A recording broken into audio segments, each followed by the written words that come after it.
literally amazing. Haven't coughed the entire day. Maybe I'm developing an allergy towards Lego.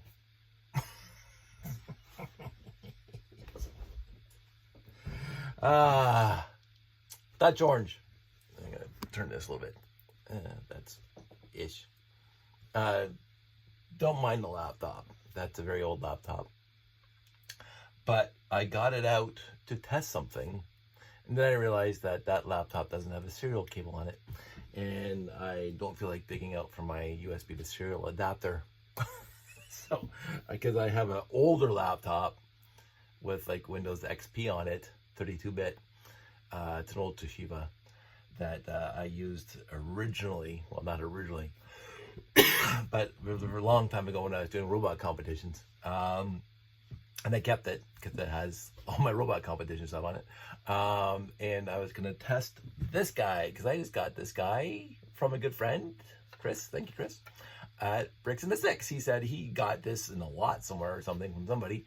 He says, I don't know what I'm going to do with this because he's not a robot guy. And he says, Dave, I have the computer brick.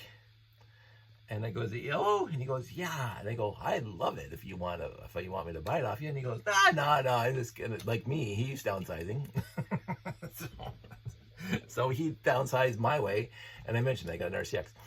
But I wanted to test the RCX and this guy, because it's got a 9-volt battery in it, by connecting it to a computer. My problem is I don't have a serial capable computer right now. But what I do have, because here's the RCX, and there's a power supply, and here, actually, then we took the bottom off to see if there's like an acid spill. No acid spill. Look at that, mint inside. Woohoo! And let's get a number on this thing. That's a little number too, 020571. Woohoo! So somehow, yet I have received yet another RCX. So I'm gonna plug it in power and wait for it. I haven't done this yet. Best sound ever. And the LCD works. I'm gonna hit run. It's running.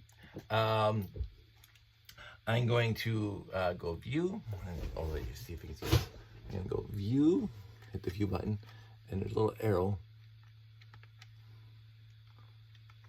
Oh, you know, view button's not working. That's this way. I think I have to run. I probably have to update the firmware. That's another thought. I wanted to see if I could get the touch sensor to actually display on here. Let's see if I put the touch sensor on here like that. And these are various wires. Let's see if that shows up. Oh, it does too. Yeah. And then I'm going to put over here on 2. I'm going to do this again. Let's see if you see that little. So 2 works. This is how you test an RCX without updating the firmware. So that's awesome. The motor is seized, and I meant to do something about that. Let's see if I can unseize it. You really can't. When they're done, they're done. But if I get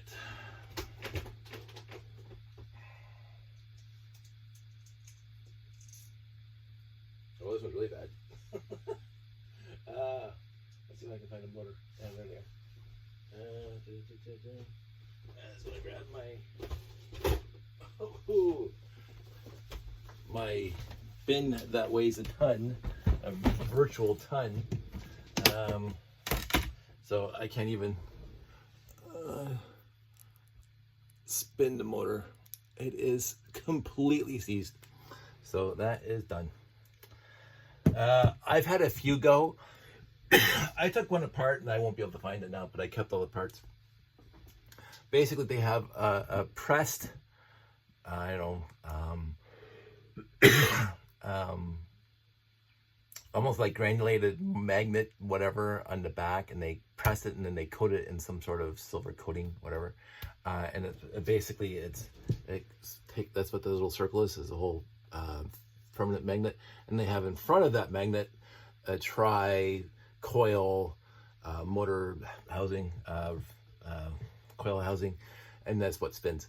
And what happens is, I'm not sure if they compress those magnetic sand, whatever, under pressure, but what happens is Sometimes they blow up. Sometimes whatever they use to, maybe it's just compressed so tight and they don't put any kind of polymers or whatever to keep all those parts together, all the little sand grit stuff. But what happens is that it comes apart and it presses out. So it almost looks like a lithium battery when it decides to go bad and it starts swelling. Which I had in my laptop. There's no battery in that laptop because the lithium battery started and it just pushed the whole bottom of the laptop off. So there's no battery right there. No battery. The same thing happens to these motors, and therefore the magnet presses against the tri coil housing, and so this thing doesn't spin at all. I took a few apart. But I have so many good ones. So I'm going to go now, and I'm going to try a motor. There's a motor, and again, even without firmware, you put it on A or C. Motor out A, motor out C, right there. Motor out A. You turn it on, you hit run, and it spins. It will not spin on B, but it'll spin on C. So this is a perfect, and you can see the little arrows on there, which says the direction that the motor's going to go. So this is, so far as I know, a perfectly working RCX. Thanks, Chris. Now, whether or not this is working perfectly, I won't know. And nor do I really need to worry about that, because I will say I have probably a dozen of these, but I use the USB one because I don't have to worry about batteries in. And you know me, I have this lack of appreciation for batteries because I converted an entire monorail,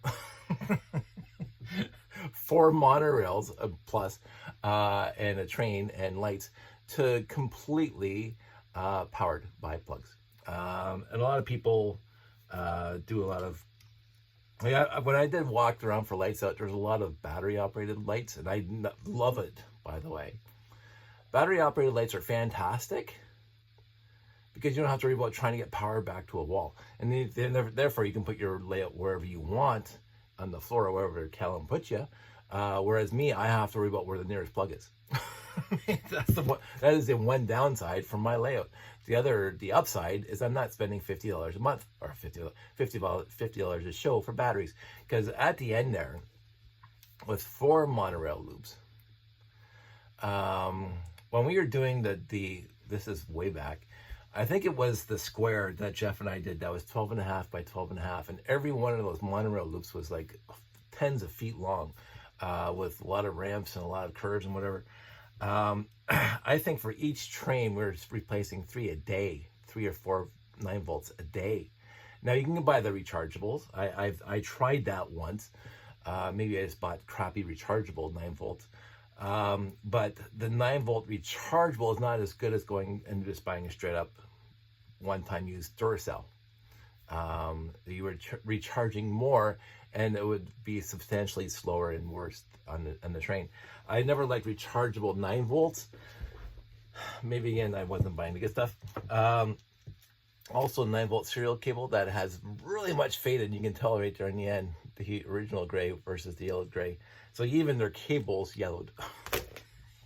And the rest of these cables, the longer ones, you can see that they're starting to zombify. And where is it? I had it. It was just here. Is it this one? You can sort of see the wires coming out there, the silver there.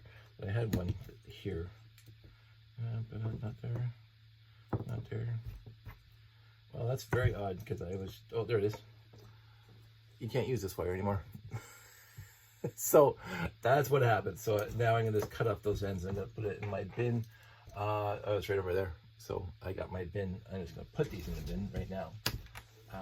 And then I have more ends to create more wires with. Jeff and I were talking about that this weekend, that we have quote unquote unlimited now. We can make unlimited length as long as we want, and as many as we want, because he's got I think 14 footers going across and around his layout to get to where it's going from the train controller. And it's a lot of fun to do. I think it's a lot of fun to replace or remake these ends on the good wire, I think it's a great time, and I got all my parts and pieces right there, and I like doing it. So switch works, RCX works, motor is dead, and then now I wonder, oh, that's a good motor. Motor's dead.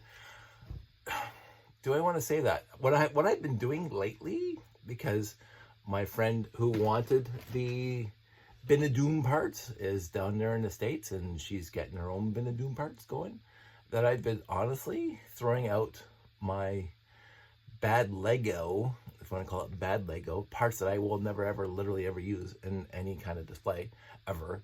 I've been throwing it in my wonderful trash can. I bought this at Value Village and it was full of Lego. It didn't have any Tyco in it, but now I get to use my Tyco pink can. It was $49.99. It came with some wonderful sets in it. Lego sets. This has been my trash can. So here's me. Watch this. Watch. Because I don't want to sit around. I felt so good coming back from the show this weekend that I can see my floor again. I still have 5 large totes out there in the spare bedroom that are needed to go through and sort and or downsize. And I spent some time cleaning up today, so most of the stuff's up off the floor in this room, except for all the boxes underneath here of Lego sets that I don't know what to do with at this point. But I felt so good coming home here and seeing, like, I emptied a whole bunch of shoe boxes, transparent shoe boxes, and even the bigger ones. So I felt fantastic, and I want to do more. So there's that. But in the end, here's a motor that people want. I have a few that are not built in anything. Yeah. These were probably, I did get one in a used lot once. Let's see. I'm curious now. Whilst we are here, plug in the RCX again. RCX is plugged in. I'm going to leave it on the screen here. I'm going to put this on motor out A. I'm going to put this on here. I have no idea if these things still work. 8475, if I remember correctly. I could be wrong. So that one works. These things are high speed. Ooh, that one doesn't work. That one's dead. It might be the wire. It was the wire. Sounds a little different. These things came in the RC racers, RC cars. That came out just, I don't know if the Dirt Crusher came out at the same time or a year after, because it has the same controller. But the RC cars, and there was like 2 or 3 sets of RC cars. I sold one a couple years back at Bricks in the Six to a friend who wanted it, which was nice. But I have 3 sets of cars built, ready to go for races, and Josh and I would just go out in the driveway and draw a chalk outline on the road there of a racetrack, and we would have a good time when he was younger. So that was always fun. So that was good. I don't think I need to pull anything else out here, except my polarity switches, which I have just 8, by the looks of it, maybe more, in there. Okay, that's that. So thanks, Chris, for that. I appreciate it. This is all my 9-volt stuff for whatever. And the last thing I wanted to talk about, and I don't know if I'm going to, a very good and dear friend of mine, Patty, asked about it. She asked about the appreciation things. Now, Jeff called them something else. Tokens. I call them appreciation tokens. I can't remember what Jeff called them, but I think it's the actual proper name. I was going to remember that, but I forgot it now. But Patty was asking me about that, whether or not people know who left appreciation tokens on your layout. And again, I don't know all the etiquette, the actual proper etiquette. I don't know if there's a PDF somewhere out there a website that talks about appreciation tokens and the usage thereof. I should actually probably Google it. I do know that it is, I think it's a personal choice whether or not you want to let somebody else know when you put your appreciation token on their layout, on their display, whether or not you want them to know it came from you. Now, I have some pretty good guesses of my appreciation tokens that I just got, of a few of them. And I did see one or two people put them on there. I don't know if they wanted me to see them. I just happened to be there. As I mentioned, this is the first time in a long time at a show where I didn't have to or want to. Well, I would say not want to. I was too busy looking at the rest of the stuff to worry about the layout too much. And the layout took care of itself, which I probably could have done in all the future past 15 years of shows. but I didn't. So I was actually away from the layout more than I was at the layout this year, at the last show. And I enjoyed being out there on the floor and checking out everything else and talking to people and blah blah blah, instead of waiting for people to come to me. So I did not see 90% of the appreciation tokens and who put them on my layout. Now, as I say, it depends on who you are and what you want to convey with appreciation tokens. I have appreciation tokens that are printed, probably by million prints by my good friend Mark. But look him up, I think it's millionprints.com, or just look up Million Prints by Google, and the guy makes fantastic work on Lego pieces. I'm not sure if he did this, but it's fantastic. But I think it's per person, and I think overall, a person who's making an appreciation token to put on other people's displays, the appreciation token says something about the person making it. I have a Ferris wheel over there. I have a pretty good idea who put. I didn't see him put it there, but I have a pretty good idea who would put it there. He's one of my favorite builders. I've done many shows with him over the years, and he's just a kind, decent person with the public and with the help and blah blah. He's an absolutely fantastic builder, and so I kind of assume, because that's the kind of displays that he makes, which is amusement parks, that was his. I'm not going to ask him. I don't think, and again, that's what I'm not going to ask. That's how I'm handling appreciation tokens. I like to be in the dark, oblivious. So, but I think some people put their name on the piece. I think I got a few from a few years back. If I look at it, so like even like the Mary Lug, fine. Brickomania, okay, that was a show. Mark Andre, millionprints.com. Thanks, Mark. This guy, one of my very good friends, that he brought a soldering iron in for me last show so I could fix my wiring. Again, another Million Prints from before. So again, from Mark from a different show. Top 10 at Brickomania. So they put their names on it. And this one, it's got their name on it. So it's got their website, I would imagine. I'd Google that.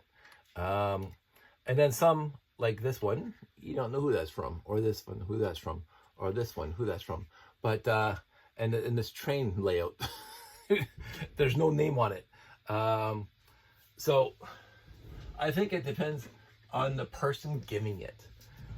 Sandy had Mark print me up a bunch of 2x4 tiles with Sparky 1701 in the space logo, because whatever. Somehow people got the idea, like space. But and I was using those as my appreciation tokens until now, because I came home and I said, I'm gonna try to come up with my own build. And that's what I got. Yay! It's a little spaceship. It's not expensive parts. And it's got a little base on it. See, little base, and it kind of just sits there, just like that. So I am going to make a stack of these, probably 8 or 10 per show. I don't know. Again, there might be a set number. I don't know. Again, I can probably Google it, but for me, I think I was doing 8 appreciation tokens per show that I was bringing to put on other people's layouts.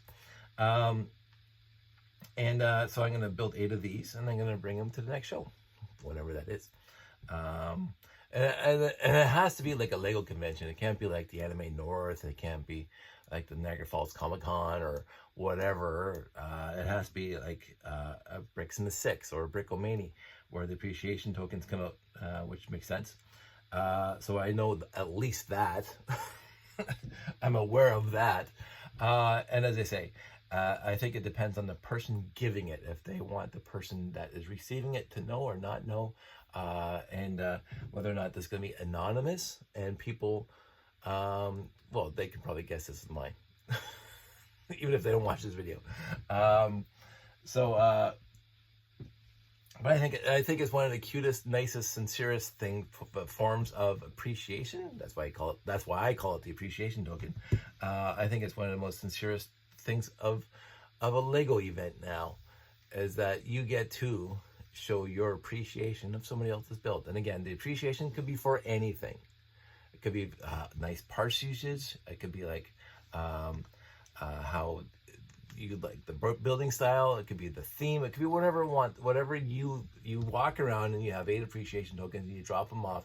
Like what I did this show is I walked around the entire floor and I looked at every single mock, and I just like, wow, I was like overwhelmed by the quality of like all of it.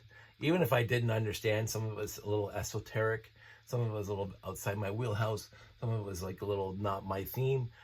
Every mock there had something to say to me, even if I didn't understand the original premise of that mock or what it was for.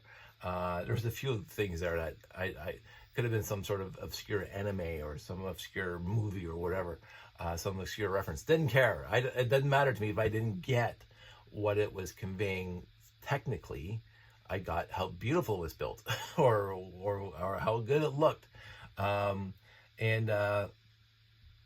that's what I loved about the show. Well, all shows are like that, but there was nothing less than great at the show this year.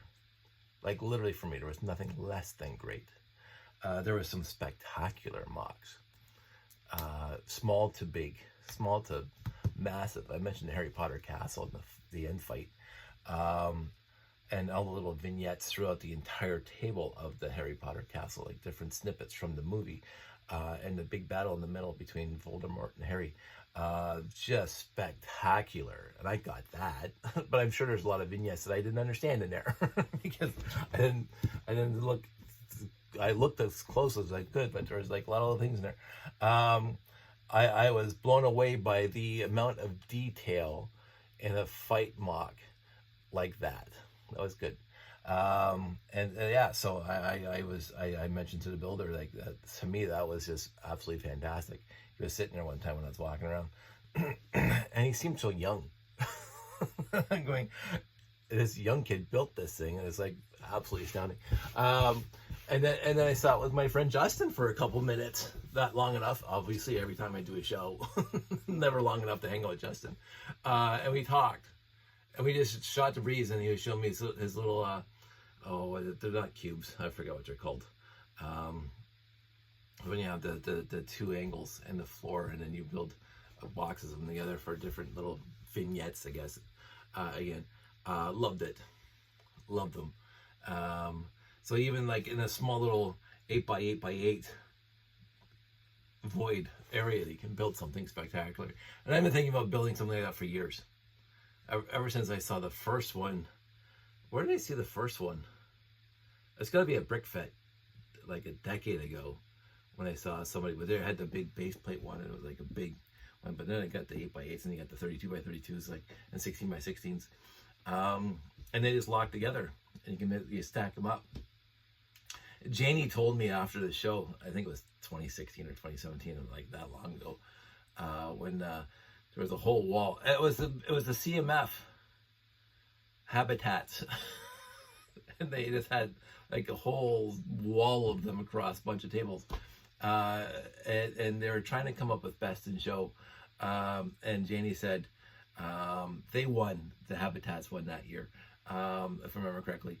And she said basically it came down to they would time between the competing mocks during public days of who kept the most attention, and that's how they decided who won Best in Show that year, because the Habitats were spectacular. There's a few other mocks that were absolutely astounding, and it's hard to say just by the quality of the build who should be Best in Show. So everything was like, that's a wash because they're all fantastically built.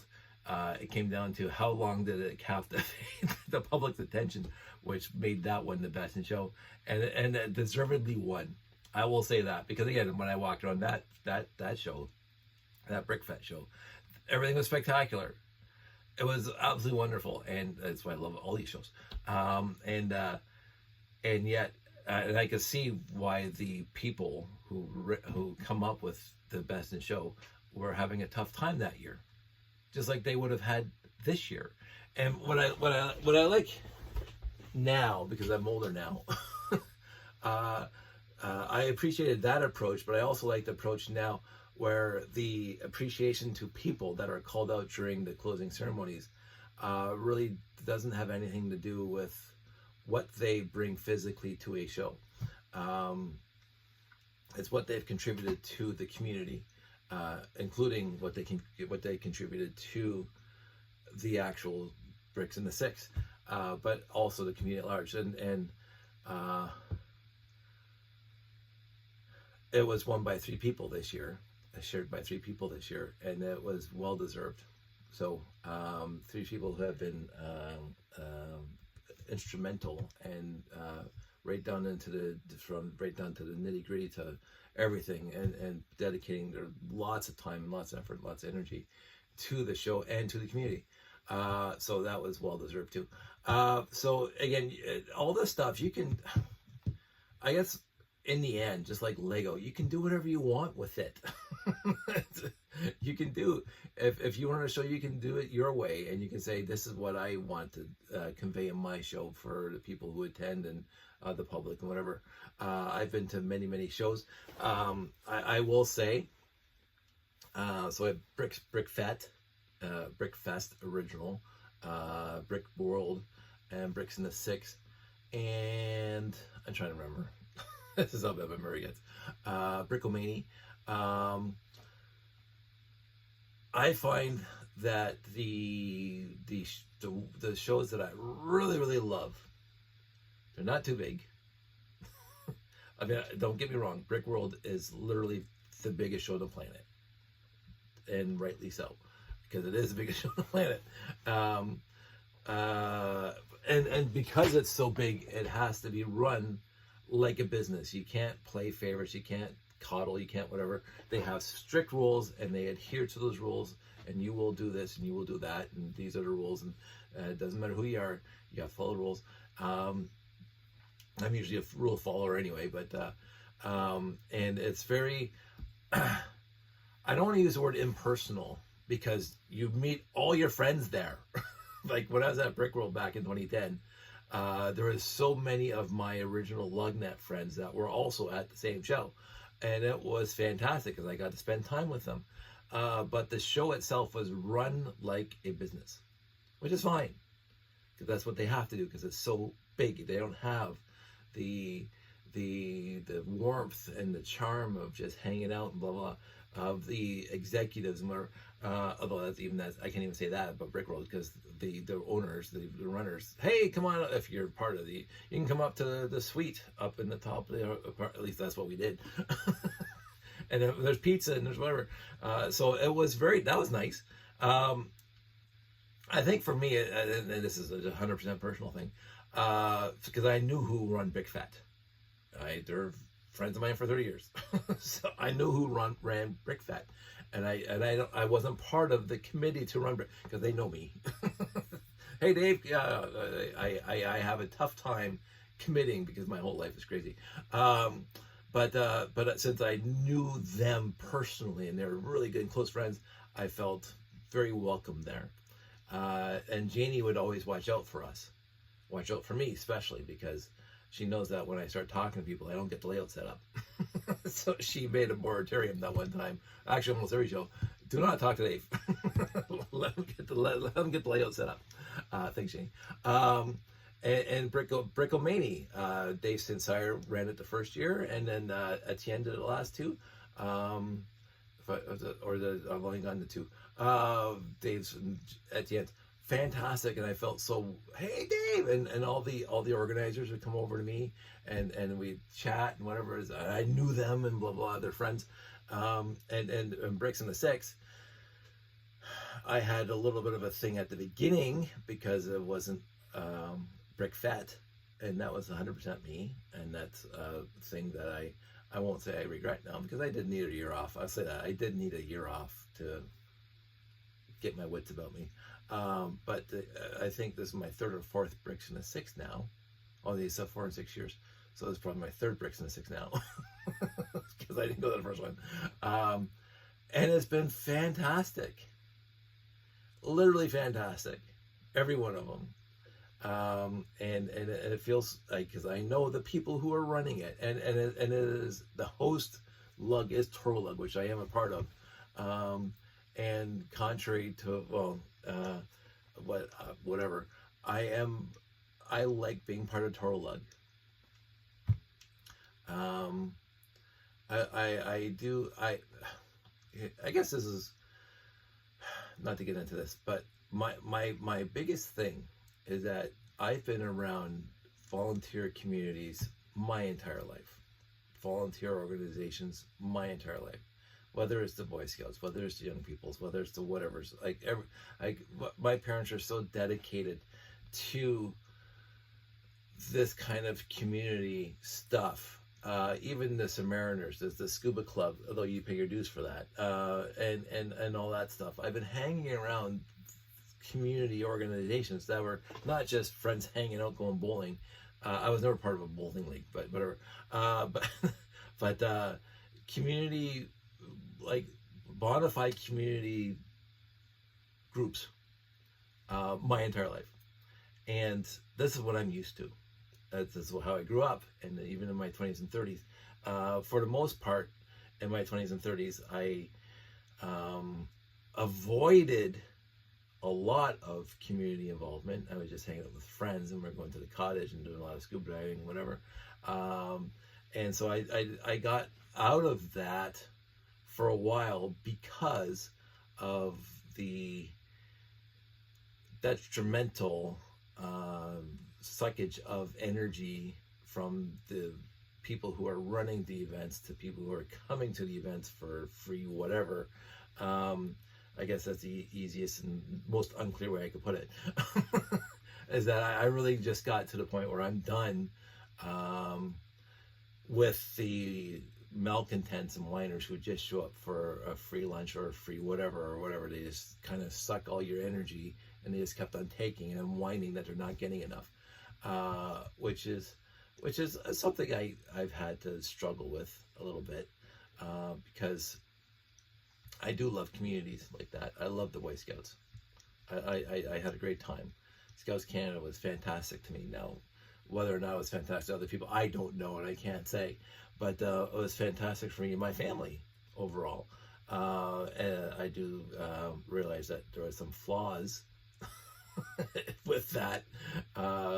And for me, the biggest flaw was putting all your effort for weeks and sometimes months before a weekend event, and then showing up at the weekend event, and then people just kind of stampede and they just take advantage of everything. And why didn't I get mine? Why did I get more? Blah blah blah, and all the whining and balancing. And I saw over my life that got progressively worse at every show, the next show, it just progressively got worse until I said, I'm done. I'm out.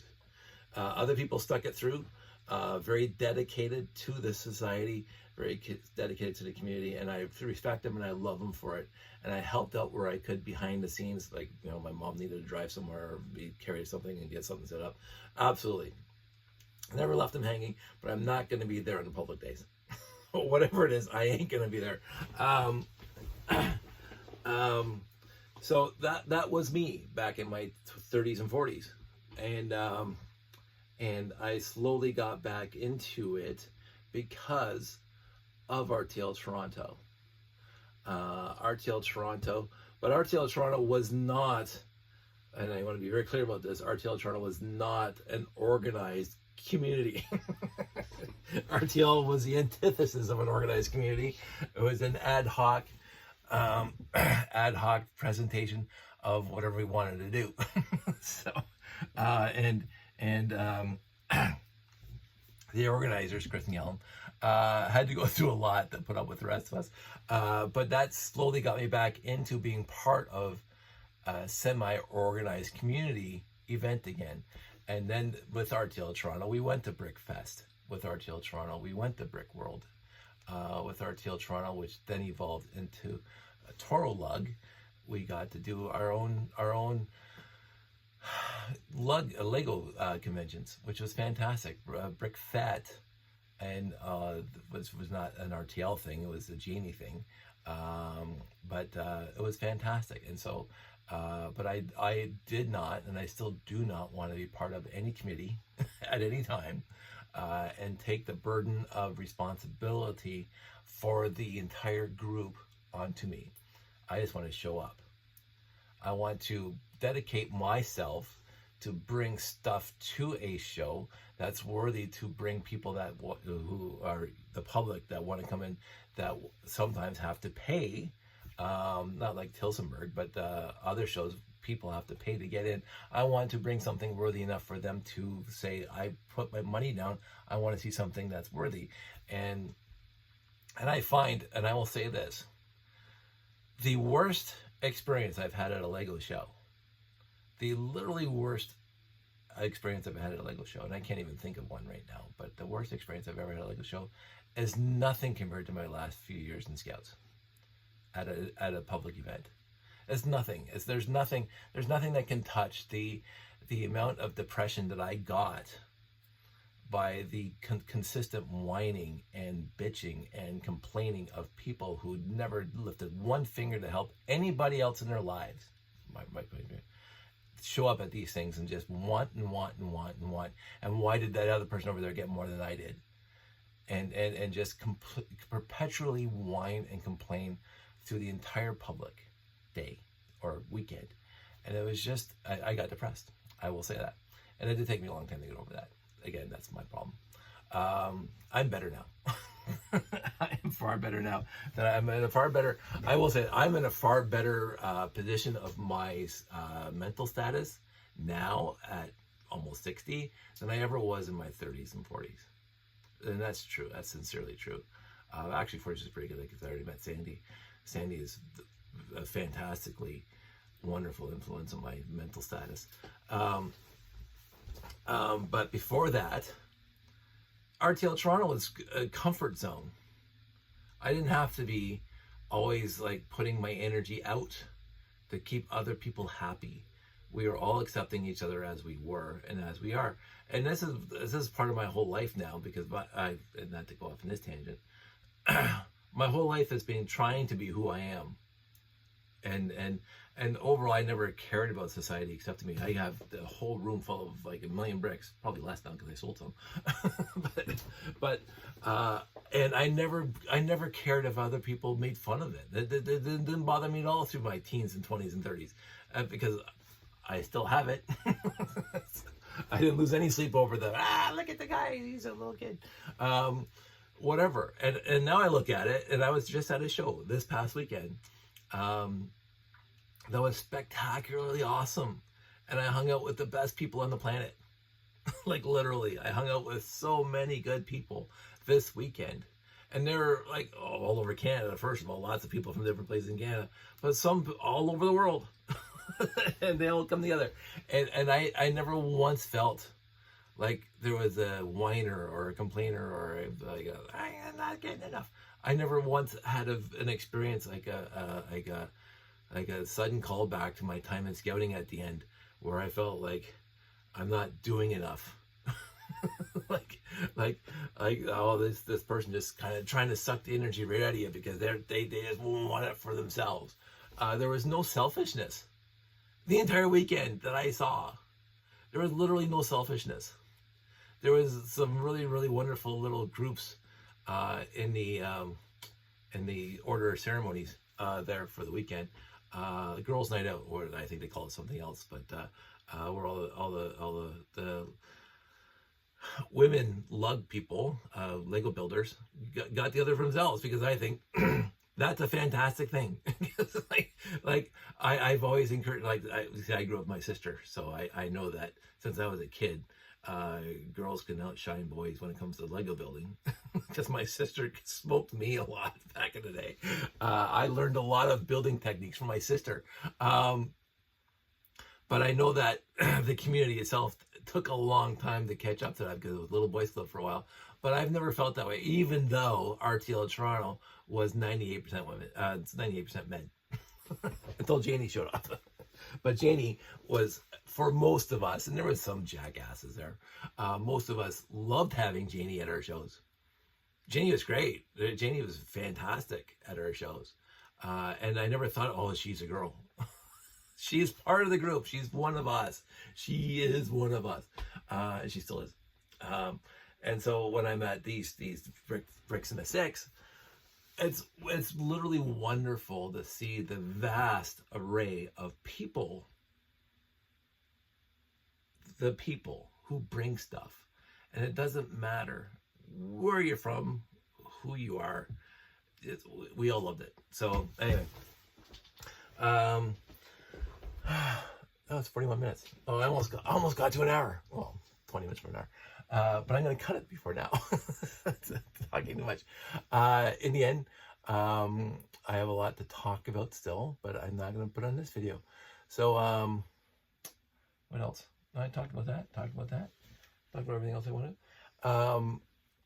You're welcome to. I want to project that anybody can be here. Anybody. You show up. I think to end this, to talk about my favorite TV show, 90% of the see, this is my problem with memory.